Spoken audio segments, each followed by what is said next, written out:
वो बहुत ज्यादा नाजुक स्थिति हो जाएगी, मैं राजनेताओं से कहूंगा, जिस दिन दूसरा पक्ष भी सामने आ गया। अभी तो शासन प्रशासन के खिलाफ आप पत्थरबाजी कर रहे हो, पेट्रोल बम फेंक रहे हो, दूसरा पक्ष भी आ गया तो तादाद का अंदाज है। ये सामान्य झगड़े नहीं है जिनमें दो दो डंडे मार के सबको राजीनामा लिखवा के विदा कर दिया, जाओ शांति से। ये डिजाइन्ड ऑपरेशन है, इसलिए खतरे की बात है। एक साथ इतने लोग कैसे निकल गए उत्तर प्रदेश के 20-22 जिलों से, प्रयागराज में भी और फिरोजाबाद में भी और सहारनपुर में भी और देवबंद में भी, पूरा पश्चिम उत्तर दक्षिण सब तरह एक ही समय में निकले जुमे को। ये डिजाइन्ड है। इनके साथ सहानुभूति का रास्ता क्यों ढूंढा जा रहा?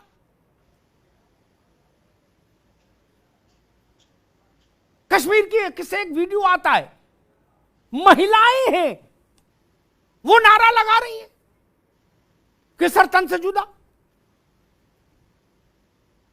अरे भाई, इसको संपुट समझ लिया है क्या? और भाई दूसरा पक्ष भी ऐसा ही मांग करने लगे, तब क्या करेंगे बाकी लोग? ये रास्ता ठीक नहीं, ये रास्ता देश के लिए संकट पैदा कर देगा। तब किसी के हाथ में नियंत्रण की भागडोर नहीं रह जाएगी, जान लीजिए।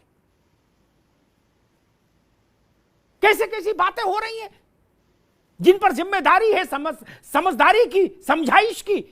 वो कह रहे हैं कि योगी ने संविधान रौंद दिया। कहां संविधान रौंद दिया भाई? कोई माई का लाल संविधान रौंद सकता है क्या? संविधान केवल भारत में एक बार रौंदा गया 1975 में, जब इंदिरा गांधी ने इमरजेंसी लगाई। उससे पहले और उसके बाद कोई माई का लाल संविधान रौंद पाया क्या? और उसके बाद उस संविधान रौंदने की जो क्लॉज था संविधान में, उसका भी ऐसा बंदोबस्त कर दिया मुरारजी की सरकार ने आते कि अब कोई चाह के भी संविधान नहीं रौंद सकता। मान लीजिए मन भी करे उसका तो रौंद नहीं सकता कोई, कितना भी प्रचंड बहुमत हो। ये भारत ने व्यवस्था कर दी, फिर ऐसी बातें क्यों हो रही हैं? इससे दूसरे बलवाइयों की हिम्मत बढ़ती है। कहा गया जी ये कलेक्टर तय कर रहा है, पुलिस वाले तय कर रहे हैं, प्राधिकरण के और भाजपा के लोग तय कर रहे हैं, चाहे जिसका मकान गिरा दो। ऐसा कहां हो रहा है? आपको नोटिस दिया जाएगा, आप जवाब नहीं देंगे, आप तो रमखा बने रहेंगे, तो क्यों नहीं गिराया जाएगा मकान? और उसके बाद हिंसा भी करेंगे। गिरना ही चाहिए, क्यों नहीं गिरे? जहांगीरपुरी का मसला था, सुप्रीम कोर्ट गए ना कपिल सिब्बल, अदालत ने कहा रोक दो, रोक दिया। लेकिन उल्टी गंगा बहाने की कोशिश हो रही है बड़ी चतुराई के साथ। इस बात को भारत को समझना होगा। कोशिश ये हो रही है कि किसी तरीके से देश के दिमाग में ये बैठाल दे कि नहीं जी, शासन प्रशासन कुछ नहीं। अगर एसएसपी को खांसना भी है तो पहले जिला अदालत जाए और एप्लीकेशन लगाए और फिर उनसे लिखवा के लाए कि हां अब आप खांस सकते हो। ऐसे शासन चलेगा क्या? कानून कहता है प्राधिकरण को अंतिम अधिकार हासिल है ये तय करने के लिए कि ये इमारत वैध है कि अवैध है। प्राधिकरण तय कर देगा, उसके बाद आपको उस पर आपत्ति है तो अदालत जाइए। लेकिन ये रंगबाजी कि हमको नोटिस कैसे हो गया, क्यों भाई? आप कानून से ऊपर हैं। आप हिंसा भी करेंगे, उत्पात भी मचाएंगे, बलवा भी करेंगे, सांप्रदायिक विद्वेष भी पैदा करेंगे और उसके बाद कहेंगे बुलडोजर ना चले। अच्छा, बुलडोजर से बड़ी चिढ़ मैं देख रहा हूं। कोई हाई कोर्ट, सुप्रीम कोर्ट, कैसे क्या सुप्रीम कोर्ट में बुलडोजर शब्द पर बहस हो चुकी है। मैं अपने समाजवादी पार्टी, कांग्रेस और बसपा के मित्रों से कहूंगा, बुलडोजर शब्द पर बहस हो चुकी है कपिल सिब्बल के द्वारा। अदालत ने साफ कर दिया था कि बुलडोजर ही चलेगा भाई, अतिक्रमण कैसे हटेगा? उन्होंने कहा नहीं, बुलडोजर से आतंक पैदा किया जा रहा है, सिब्बल साहब ने कहा था। देश की सबसे बड़ी अदालत ने कहा ना बुलडोजर ही चलेगा भाई, और उसमें क्या है, आपको क्या तकलीफ है बुलडोजर से? इसका नाम बुलडोजर नहीं, इसका नाम कुछ और मशीन रख दे तब शांति हो जाएगी। जेसीबी बोल दें तब शांति है? तो चलो यही लिख दो ट्वीट में कि भाई जेसीबी बोलो तो हम चुप रहेंगे।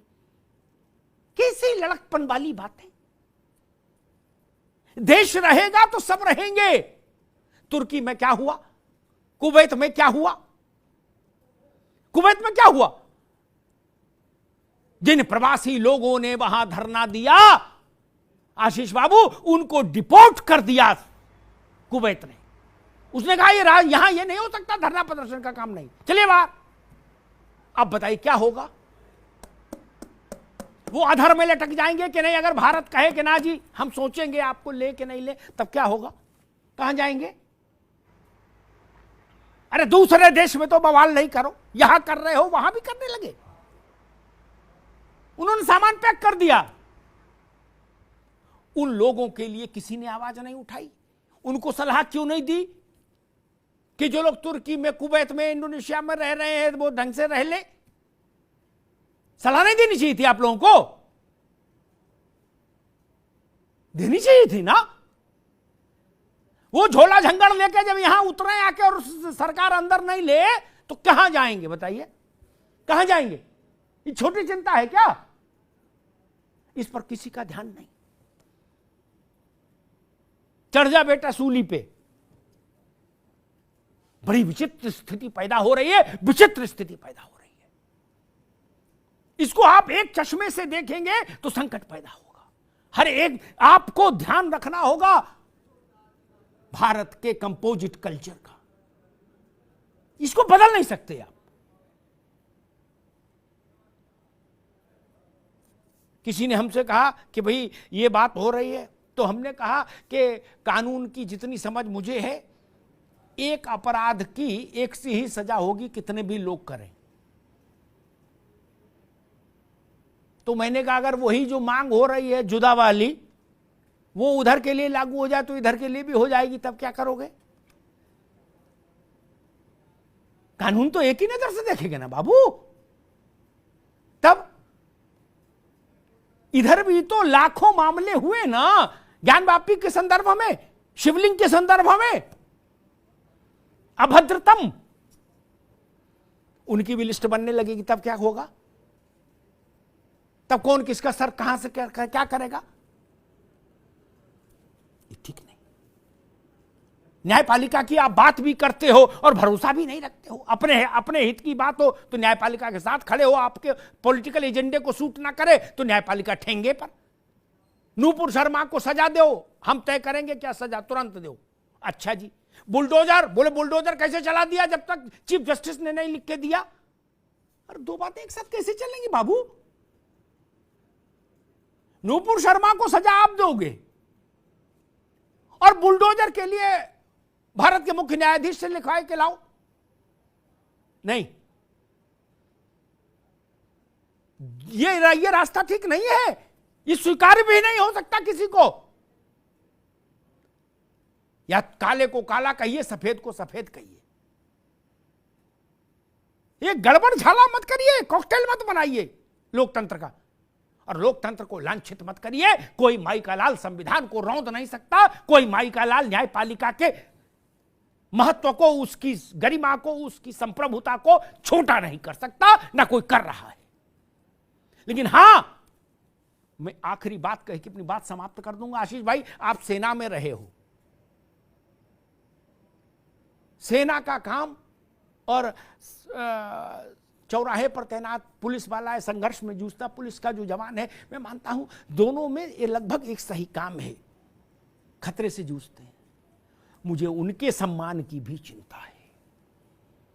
मैं उनको पिटने के लिए नहीं छोड़ सकता। वो मेरे ही घर के लोग हैं जो पुलिस में गए हैं। मैंने एक इंस्पेक्टर का विजुअल देखा था, मोटरसाइकिल में बैठ के जा रहा था, गमछा सर पे रख के, और सर से खून बह रहा था।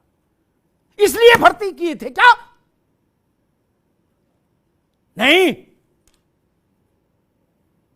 कुर्बानी इतनी सस्ती चीज नहीं कि यूं ही दे दी जाए, और वो भी इन पत्थरबाजों के सामने नहीं। ये नहीं संभव है, ये उद्दंडता है, ये कानून की हैसियत बताने वाली कोशिशें, इसीलिए इनके साथ सख्ती जरूरी है। ये लोकतंत्र के मुंह पर थूकना चाहते हैं ताकतें, ये कानून के ऊपर थूकना चाहते हैं, ये मानकर चलते हैं कि हम कानून से ऊपर हैं। वो व्यवस्था नहीं चलेगी और ना चलनी चाहिए।